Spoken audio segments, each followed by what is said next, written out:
What are some not fun facts? If you show symptoms of rabies, your chances of dying are nearly 100%.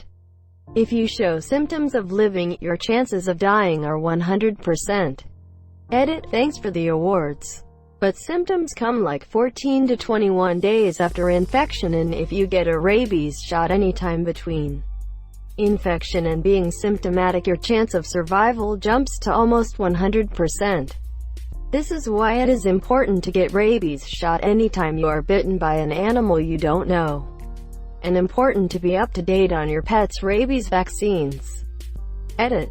Because I keep on getting corrected for visibility. Thanks by the way. The rabies treatment timing depends on a lot of factors. 1. Location of the contact site. Bite, scratch, on your body. Shorter to become symptomatic if the contact was closer to the head. 2. It can take years for rabies to become symptomatic, not just weeks or even months. The girl that voiced Ducky in Land Before Time, Judith Barcy, was dead by the time Land Before Time came out. She had been murdered a few months earlier by her father in a double murder-suicide. Her tombstone says "Yep, yep, yep, yep, yep, yep." Edit. Corrected the spelling on the tombstone. I've already heard her line as "Yep, yep, yep," so that's how it sticks in my brain. Good fucking lord. She is, incidentally, also Anne Marie in All Dogs Go to Heaven, which is her last film, and so was also released posthumously the following year. Caneric Cinesymphone, who had escaped Jeffrey Dahmer, was killed shortly after he was returned to Jeffrey Dahmer's care by police. Yeah, the police found him distressed and confused, not knowing he had been brain damaged by Dahmer, and assumed it was some lover's quarrel and let him go back with "Hi monsieur." Edit. Yeah, I know there's a lot more to it than that, mostly due to racism and homophobia from the police. But this is the very bare gist of it. Not only that, but the police completely disregarded the 3 women who had found Caneric and called 911. They pointed out his injuries to the cops, only to be told to "shut the hell up" in response. Which is fucking insane considering he was a 14-year-old kid. There is a genetic disorder that causes your body to replace your muscle tissue with bone over time. Edit. For those who are wondering, it's called fibrodysplasia ossificans progressiva, FOP, and currently there is no cure for it. Also, it's a genetic disorder, not a disease. My apologies for those I confused with it. Edit 2. So I misunderstood. Again, it is a disease, just not a contagious disease.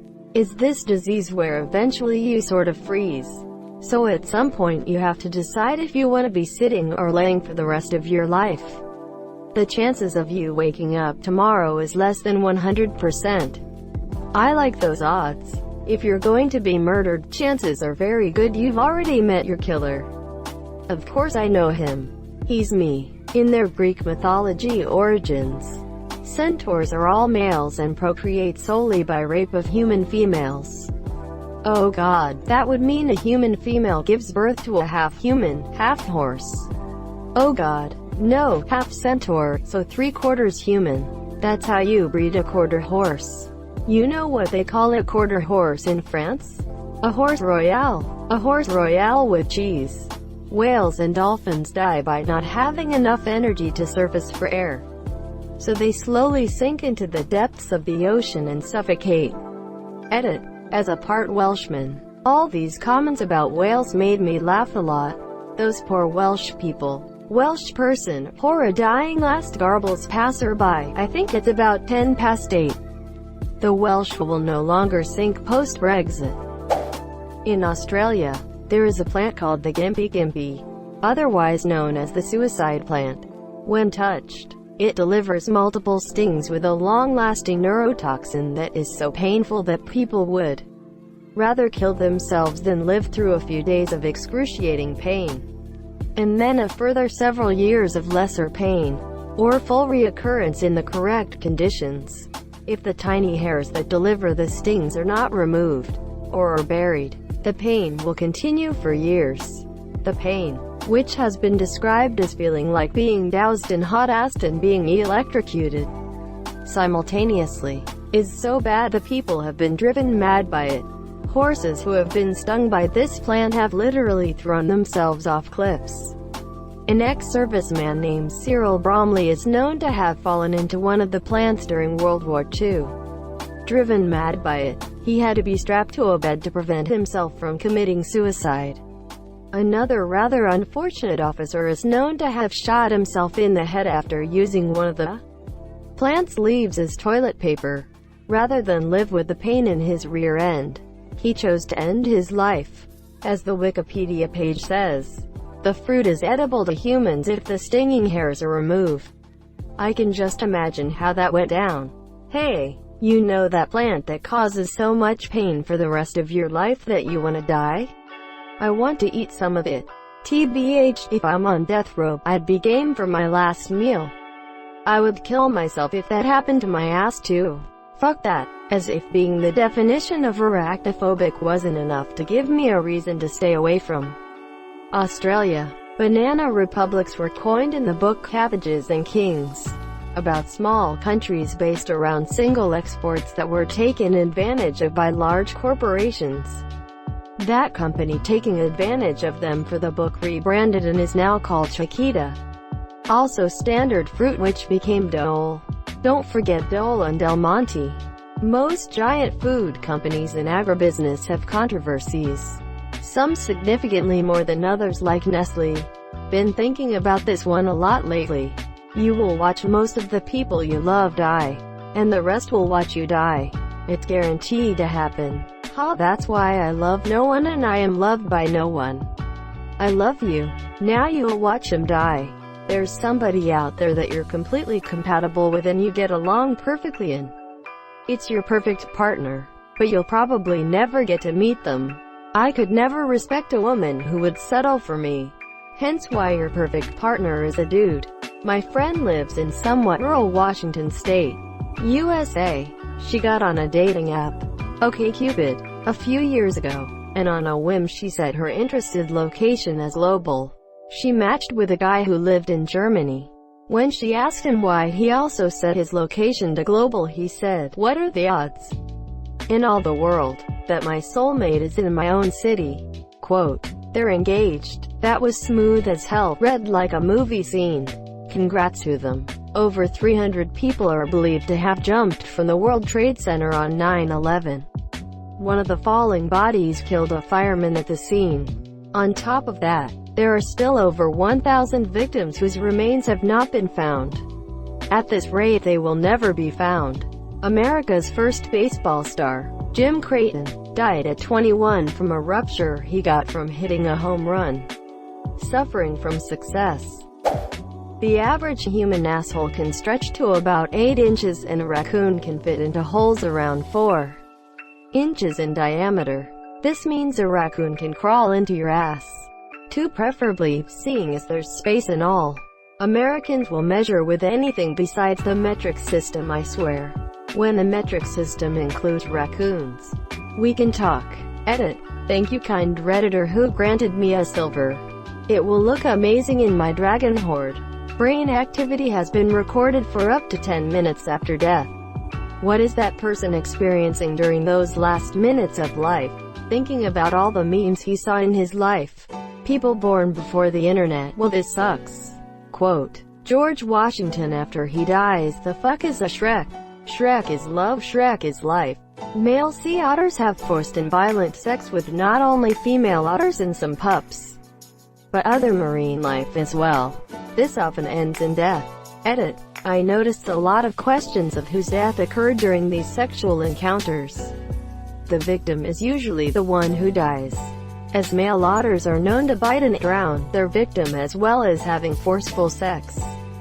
The other marine life usually involved are baby seals and other young pups of other species. I also saw that people mentioned that they will take part in necrophilia as well. On another note, I did not expect this blow up so much. So thank you for taking the time to reply or upvote. The more you know. Up until the 1980s, Babies weren't put on painkillers during surgery. It was believed they didn't feel pain. Man, leaded gasoline and baby torture. What else is there from the mid-20th century that made people go nuts? The Nazi regime, MK Ultra, the Cold War, the Red Scare, lots of stuff. Your lips are made of the same kind of skin your asshole is made of. Is that why they are so kissable? Definitely. When two people kiss, they make one long tube connecting their assholes. The Great Molasses Flood, sometimes referred to locally as the Boston Massacre, occurred on January 15, 1919, in the North End neighborhood of Boston, Massachusetts. 21 people drowned in a wave of hot molasses. I wrote a whole podcast episode on this a while ago. The flood was fucking biblical. Not only did it kill 21 people and countless animals, mostly horses, it obliterated entire buildings and streets. Tore buildings off their foundations and ripped them apart. There was a crazy amount of energy within that wave. It reached 15 feet tall and traveled at 35 miles per hour. Edit. For those interested in listening, the podcast is called History Snippets. Horrible event, but I can't help but to laugh at Boston Massacre. Almost no one thinks fun-sized candy bars are fun. You've walked by and seen people that have died very painfully in the last year. They should probably bury those poor fucks within a year. That's ridiculous. If you're attacked by a bear, it won't necessarily try to kill you like other predators would. It just starts eating To add to this, it also depends on the bear. A little rule of thumb is the following depending on the type. If it's black, fight back. Black bears typically don't want to fight and will often run away in a confrontation. If it's brown, lay down. Grizzlies are the same. Humans don't make a good meal for them. And if they don't see you as a threat, they won't try to actively kill and eat you. If it's white, good night. Polar bears don't give a shit and will eat you. Running, laying down, or trying to fight back won't help you. Best advice is to discard an article of clothing while running in hopes they'll stop to investigate it. You can avoid the attack altogether by standing in a sea bear circle. Edit. Thanks for the silver. Stay safe out there, friends. Your bones are wet. They're also soft and squishy inside. MARROW.